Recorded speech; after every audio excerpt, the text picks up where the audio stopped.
way to go from that great introduction. Clearly, it's all going to go downhill after that. Your Excellency, ladies and gentlemen, Seamless, thank you very much for having me. When I was here yesterday, I saw a translation booth at the back, and given that I'm now going to present in Scottish, some of you might require this to be translated afterwards, but anyway. A little bit about me. I'm just going to talk about me for about half an hour. I hope that's okay. So I was quite early into e-commerce. That was my flashy CLK Mercedes in 1997-98 with a registration W66 for web, WWW for the World Wide Web. And that was my daughter Antonia, who's now 21 years of age. I got a little bit ahead of myself. I made some money and then I lost some money when the dot-com came and went. I've spent 35 years in retail or servicing retail. I've run online and multi-channel operations for the likes of Harrods, Burberry, Ted Baker and Intersport. I'm the founder and now the chairman of Practicology, who I will talk about in a second. I'm also a non-executive director for a variety of businesses, including White Stuff, which is a fashion retailer in the UK. The problem is when you're in Glasgow, Scotland, and you use the term NED, this is what a NED looks like in Glasgow. So you need to be careful with three-letter acronyms, TLAs. A little bit about Practicology. As the introduction mentioned, we've got offices in London, Shanghai, Guangzhou in China, Hong Kong, Sydney and Melbourne, and we're also opening in Dubai this year. I'm very excited about that. We also work with clients in the US, in continental Europe, and other geographies. These are just some of the brands that we're very honoured to be working with, including the Alpha Team Group in the region here. Some of you will remember that there was a time when as retailers, we were in control. Yep, not the consumer. So if you think back to the 1980s and the 1990s, it was all about location, location, location, and it was all about dodgy haircuts. That's a dodgy haircut. That's me in 1982, for those of you that can remember the New Romantic era. And this is location, location, location. I've no idea why Weight Watchers opened up next to Domino's. Maybe they thought they had a captive audience next door. 1994, a young man called Sir Tim Berners-Lee, he invented the World Wide Web in 1989, and the first transactional website was in 1994. So 94 was a very big year. Pizza Hut rather, will tell you that the first product purchased online was a mushroom and pepperoni pizza. I'm led to believe it was a Sting CD. So that was the first year when we started buying products on the internet. And of course, the internet changed everything because it's driven proliferation of choice. It's brought us Amazon, Alibaba, ASOS, Wiggle, Net-a-Porter, and all the other pure-play internet businesses that we now see, Souk.com. That fundamentally has changed the world that we live in now. Amazon, as you probably know, have become a global shopping catalog. In the US, approximately 55% of product searches start on Amazon. They don't start on Google. And you'll find similar statistics in the UK. So if you're thinking about acquiring customers now, you have to think if you're not going to be on Amazon, you may not be found in the first place. Now, Amazon are doing a lot of innovation and driving innovation in lots of markets. In London and major conurbations in the US and the UK, they now have, with Amazon Prime, you can have a delivery within an hour. Jeff Bezos, I was going to say Steve Jobs, Jeff Bezos talks about Amazon being the world's most customer-centric business. And that's what he sets out to be. They're now promoting Amazon Prime in store.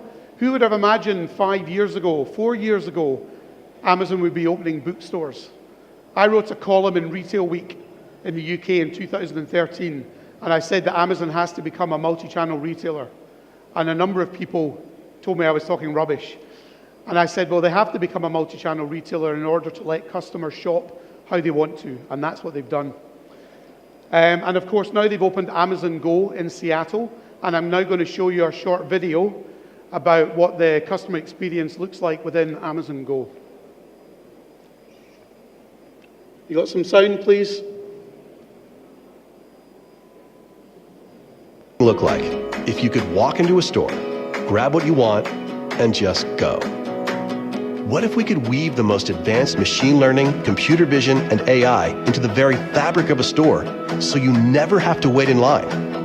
No lines, no checkouts, no registers. Welcome to Amazon Go. Use the Amazon Go app to enter. Then put away your phone and start shopping. It's really that simple. Take whatever you like. Anything you pick up is automatically added to your virtual cart. If you change your mind about that cupcake, just put it back. Our technology will update your virtual cart automatically. So, how does it work? We used computer vision, deep learning algorithms, and sensor fusion, much like you'd find in self-driving cars. We call it Just Walk Out technology. Once you've got everything you want, you can just go. When you leave, our Just Walk Out technology adds up your virtual cart and charges your Amazon account. Your receipt is sent straight to the app, and you can keep going. Amazon Go. No lines, no checkout. No, seriously. So there's an example. I mean, Amazon are disrupting the online space, but they're also disrupting the stores, and they're disrupting, the whole multi-channel experience. Now, again, a couple of years ago, if I asked you, do you think consumers will buy fashion through Amazon, you would have said, no chance. Well, here you go, Amazon Prime Wardrobe now. So this is included if you have Amazon Prime delivery. You can order up to 15 items a day. You can keep them for 7 days. You can return them for free. It's only in the US at the moment, but they're going to be rolling that out into the UK and other markets in the near future. So Amazon are extending their range of products continuously, opening up that proliferation of choice, making it hard for people to consider shopping elsewhere. So Amazon, Alibaba, ASOS, Net-a-Porter, and all those other pure play, now some of the multi-channel businesses, have reset customer expectations. And as such, in the UK at the moment, and I'm sure you're reading about this, unfortunately we're going through a lot of change in the UK. Almost on a day-to-day basis, we're hearing about retail businesses who are having to close stores, some who are sadly going out of business. It's been the worst retail slump for quite a considerable period of time. Most of you will probably know this phrase from Charles Darwin: it's not the strongest of the species that survives, nor the most intelligent, but the one who is the most responsive to change. I actually believe that retailers have to become customer obsessed, or at some point in the future they will die, because they will have been disrupted and surpassed by Amazon, by Alibaba, by Souk, and by all the other innovators in the industry. To be a customer-centric organization, you have to be working together. You have to be integrated as an organizational structure. Now, I had the great privilege in 2015 in Rome of sharing a stage with Sir Tim Berners-Lee, so the man who invented the World Wide Web. That's him there. That good-looking chap is me. That's Babata Sharma of the BBC. That's a Frenchman whose name I can't pronounce, who's the co-founder of Vom Privé, one of the biggest private sales sites in the world. And I got the first question. And Babata Sharma said to me, so Martin, you do a lot of work in retail. What's next for the web, and what does it mean for retailers? And I have to be honest, as you can tell, I'm quite confident, but for about 3 seconds, I was gobsmacked. I didn't know what to say, because she had the man who invented the World Wide Web sitting next to her, and she turned around and asked me that question. And I said, it's not about the web. We live in a multi-channel world. The problem with channels is that we've structured our business around channels and not around the customer. I created this model in 2007 when I was head of online at Ted Baker, because I was trying to describe to the board of the business what the issue was of setting up e-commerce as a separate operation to the core retail business. And most of your businesses in the region today will be structured like this. They will have a separate e-commerce team, they might even have a separate mobile team, and they may even have a separate team looking after catalogs. The problem with that is the customer doesn't get that joined up experience that they're looking for. So this is where we think things need to be, where everything is about being customer centric, There's a layer of customer insight and business intelligence, and then all of the functions of the business are aligned to deliver that seamless experience to customers across all of the channels and all of the touch points. Now, I know this will be a challenge to you because I'm here today to talk about omnichannel. I'm not a fan of some of the terminology in this industry. Customers don't see channels, they only see experiences. So I don't think it's about omnichannel, nor do I think it's about digital transformation. I think it's about customer-centric transformation. And being customer-centric touches every single part of the organization. Ask your retailers in the region in Dubai, in Saudi Arabia, in Kuwait, and everyone that's here, how many of them actually start when they're deciding what to sell to customers? How many of them actually ask customers in the first place what they want to buy? And I bet you the answer is not many. So do you really know who your customers are and what they want? Big data. I'm sure lots of you use that expression. Again, I'm not a fan of, apologies for the language, BS bingo as I call it. What does big data actually mean? I don't know. I honestly do not know. What I do know is that as retailers, we've got data coming out of our ears. We've got more data than we know what to do with. What we don't have is insight, and I'll talk about the reason for that in a second. If you don't have insight, you end up, unfortunately, going through what Toys R Us have gone through because you maybe don't know really who your core customers are, nor how they want to shop with you, the type of experience they're looking for, and unfortunately, you will not survive and thrive. To the contrary, a brand like Rafa, for any of you who are into cycling, arguably one of the leading cycling retailers in the world now, and cycling brands in the world, recently acquired by the children of the family who own Walmart, the Waltons. Fantastic business. Their stores are communities, they're hubs, they're coffee shops. People come in, they live and breathe and experience the brand, and at the same time they can buy merchandise. It's a much more engaging experience, and I'll talk more about that later. Dreams, who are a client of ours in the UK, they sell beds, they sell mattresses. Actually, they sell a good night's sleep. That's what they're really selling. They have a thing called Pillow Talk. Every single week, they capture 3,500 pieces of customer insight. And customers are telling them, through this mechanism called Pillow Talk, what they think about the online experience, what they think about the store experience, and what they think about the product.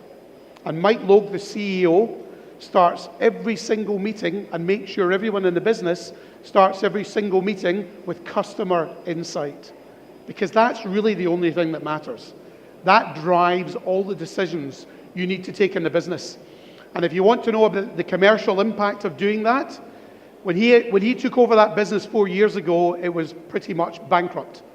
He's added £100 million to the top line, and more importantly, £50 million to the bottom line, as a result of becoming a truly customer-centric organization. The problem is in retail, we still measure all of these KPIs. Conversion rates, average order values, units per transaction, traffic, footfall, dwell time, abandonment rates, returns rates, and so on. Now, these are all really interesting, and we need to know them, but those are most definitely the outputs, they're not the inputs. You can't tell anything. If I tell you your conversion rate is 50% less than it was last week, what are you going to do about it? Nothing, unless you know why it's 50% of what it was the previous week. The things that matter are customer-focused key performance indicators. Customer satisfaction, net promoter scores, contact center feedback, sentiment analysis on social media engagement, ratings and reviews of products, retention levels. Those are the inputs. Those are the things that we need to measure, because if you understand those, then you can make the appropriate changes in your business that will drive the outputs of the other more commercial and operational key performance indicators. I think retailers need to think less about return on investment and more about return on involvement. Now that might sound a bit of a challenge. Less on return on investment, more return on involvement. AO.com in the UK used to be called Appliances Online, AO.com. They sell fridge freezers, washing machines, tumble dryers. Not the most exciting of product categories, and yet they have over 1.8 million people liking them on Facebook, and they have 40% engagement on social media channels every single month. I presented to the board of Doc Martens, an iconic footwear brand I'm sure many of you know, last week, and they have the same level of people, of customers following them on Facebook, and they've been around for 100 years. And there's a business selling washing machines and fridge freezers with as many customers following them, but more engagement. Involved customers means greater lifetime value. If you don't involve customers in your business, why would you expect them to come back? If it's only about selling stuff, there's not a lot of reason for consumers to come back.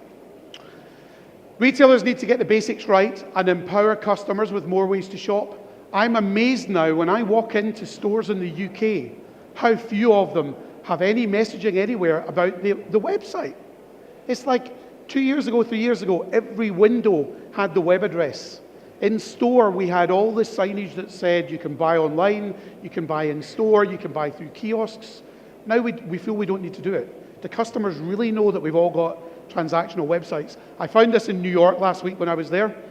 In MoMA, shop at anywhere, anytime, discover an extended selection of designs and furniture pieces on our brand new website we ship globally. Really nice, really clear, open 24/7. Doc Martens in New York, looking for the after party. The store may be closed, but drmartens.com isn't. Quite a nice tone on brand and a nice way of telling customers that they continue to buy from you whenever they want because the website's open 24/7. Social media. I bet you if I asked you who looks after social media in your businesses, it would probably be one of the youngest people because he or she is on Instagram or is on Twitter or is on Pinterest. Well, that's not really what social media is all about. So this wagon wheel here that we created at Practicology demonstrates all the things that you can do around social media. And social media is everything from marketing and PR to HR, building your brand, your employer brand, driving innovation, product development, getting feedback from customers about what they would like from you as a business, as well as being able to sell products now. So there's so much more you can do through social media.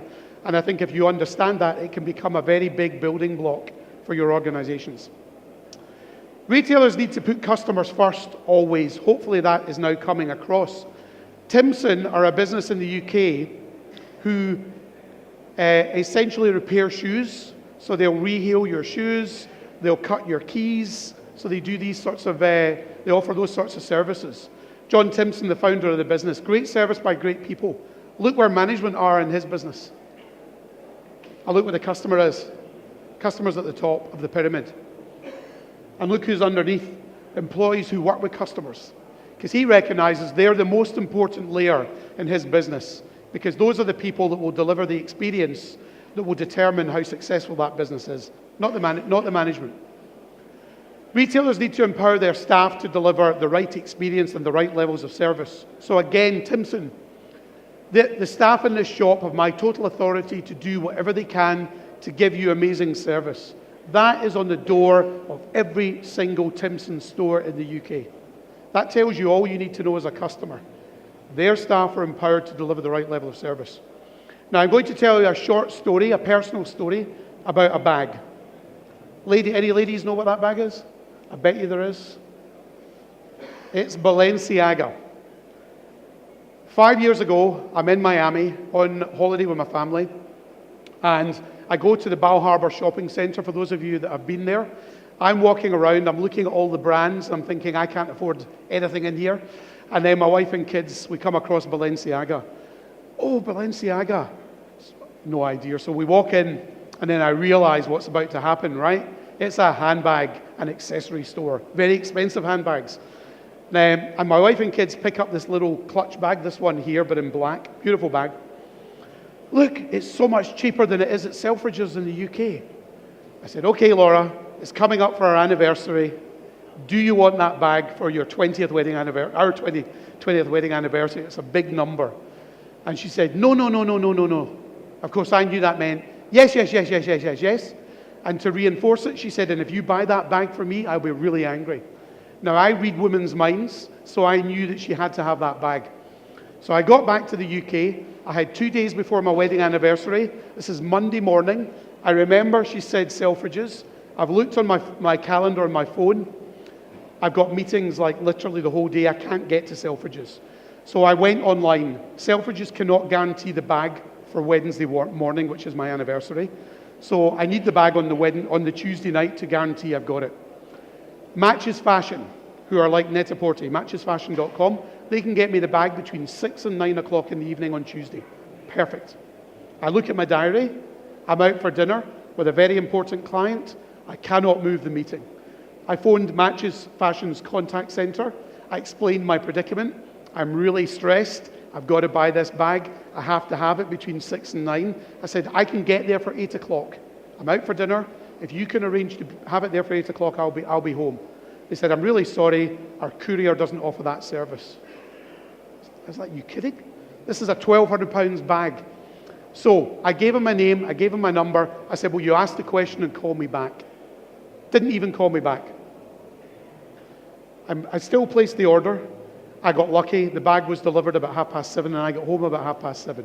I told Ruth Chapman, the founder of the business, about this, and she used it to change the culture of the business. Because at the end of the day, that was about one thing and one thing only.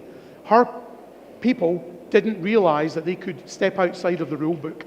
They thought they could only do things by the rules, and that they weren't empowered to be truly customer-centric. Peter Drucker, a great strategist, I don't know why that's there, wrote, "Culture eats strategy for breakfast."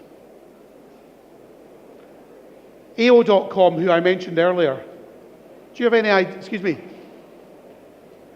Oh, it's on there, is it? You're going to try it on there, okay. So I've no idea what's happening. All right, there you go. AO find people who are passionate about the customer because you cannot pay people to care. They want to recruit people who are both ambitious and humble. Ambition drives the right behavior because these are people who want to do well. Humble means that they know how to engage not only with external customers but also with their colleagues in the organization. It drives the right culture within the business. We need to adapt our stores to become more experiential. This is John Lewis. This is one of John Lewis's newest stores in the UK. They've now given over 20% of the space in the store to services and experience. So retailers in the UK are slowly starting to realize that the stores are not going away, right? Most consumers still want to buy in a physical brick and mortar environment in the UK. About 80% still want to buy offline at the moment. But to do so, you need to be driving an experience. You need to give people a reason to come to the store in the first place. Lululemon, yoga classes in store on a Wednesday night at 7:10. That's a great use of the physical environment and thinking about how to use that to engage with customers more effectively. Huma in China, Alibaba's grocery concept. I was invited by Alibaba to their Singles Day in November. If you ever get a chance to go, you really should go. Over $25 billion of sales in one day. The most remarkable thing I've ever seen in my life. And I went to the Huma store, and they've reinvented retail. They've reinvented grocery. They've got a lot of live produce in the store. Excuse me, the same thing's happening with the screen again. They've got a lot of live produce in the store. Customers can have product cooked for them. They can eat it there, or they can have it sent home within 30 minutes.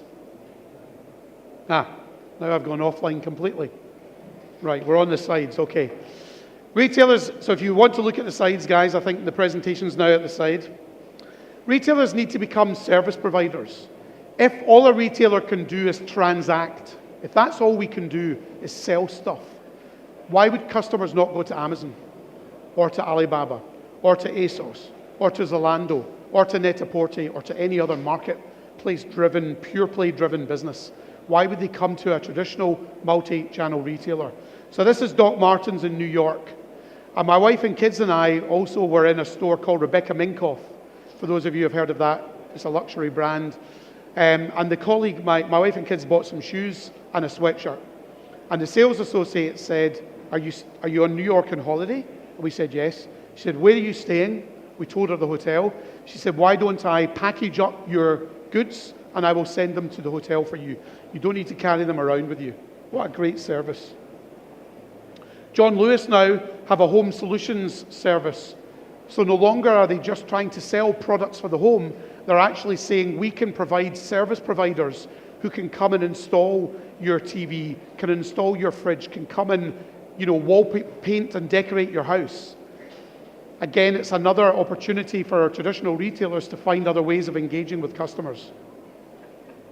Net-a-Porter, you try, we wait. So they have a service now for their extremely important customers. These are not VIPs, these are EIPs. This is probably 1 or 2 levels above VIP. High net worth individuals spending probably in excess of £25,000 a year. They can order products to their home. A personal shopper will bring the products to the home. The customers can try them on.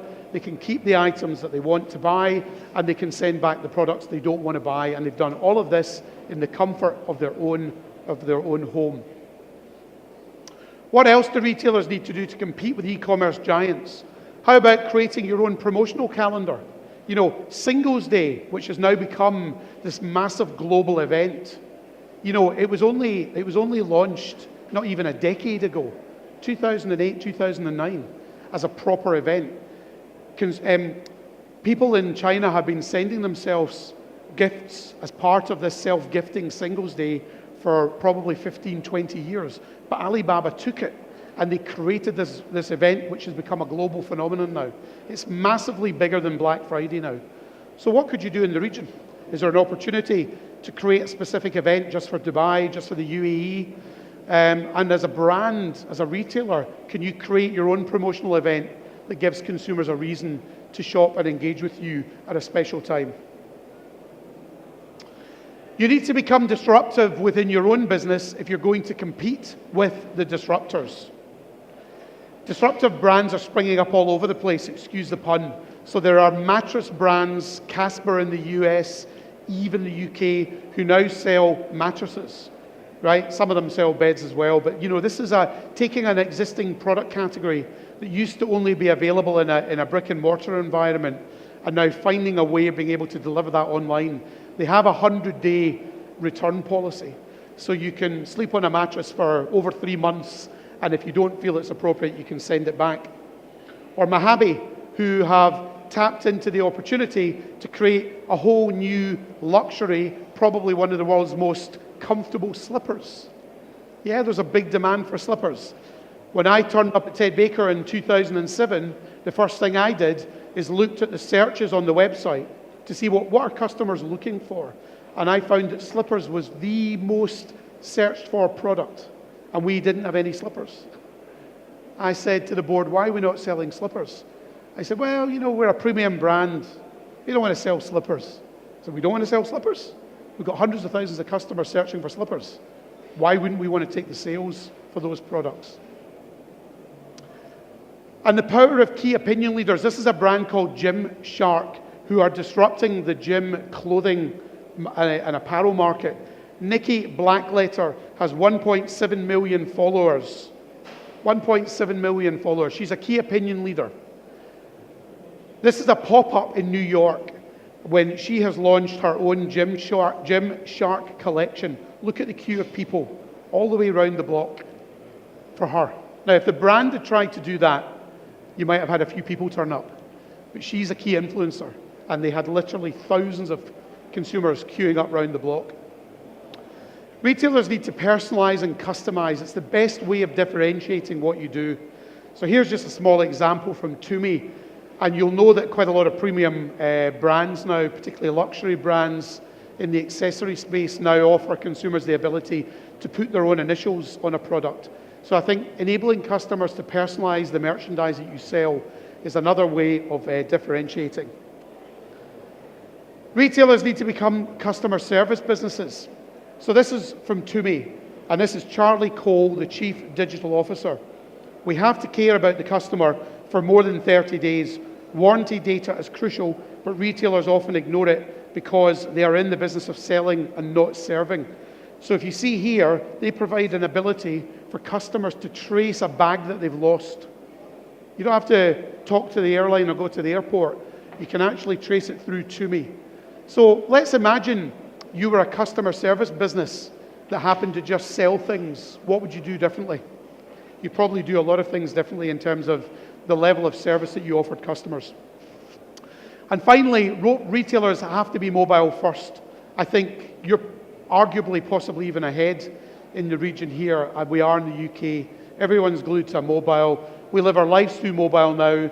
Work communication, social media, retail, shopping, when we're out and about, looking for stores. So when you're designing your websites, don't be thinking about desktop. You really have to be thinking about mobile first. I'm going to close with a video, an amusing video I hope you find, which gives you an idea of how important customer experience is. This is about financial services, just in case we have any fintech people in the audience. Lord, this is a robbery! Don't move! Get down! Now. Don't move! Get down and stay down! You move! The money! The money! Open the phone! Mr. Johnson? Eric Johnson? How does she know your name? I don't know. Your mobile app pinged us when you walked in. Looks like you were on our website and thinking about buying a house. You moving out, man? I need my space. You may think you can't afford a new home, but we have some amazing new rates. I could text them to you. Oh, those are fantastic. And Mr. Davis? Yeah, it's me. Did you click on one of our emails about consolidating your student loans? Maybe. Oh, well, we can help you with that too. Hey, what are you doing? This is a robbery, remember?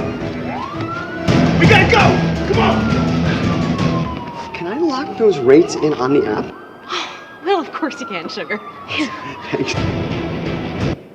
There you go. So just be careful how you use customer experience throughout your business.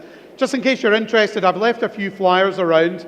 I have a book coming out on the 3rd of August, which is about customer-centric transformation. It's available to buy on Amazon and Kogan Page, who are the publisher, and all good bookstores. So in case you're interested, you'll find a flyer or you can go to that web address. I hope you enjoyed it. My name is Martin Newman. Thank you very much.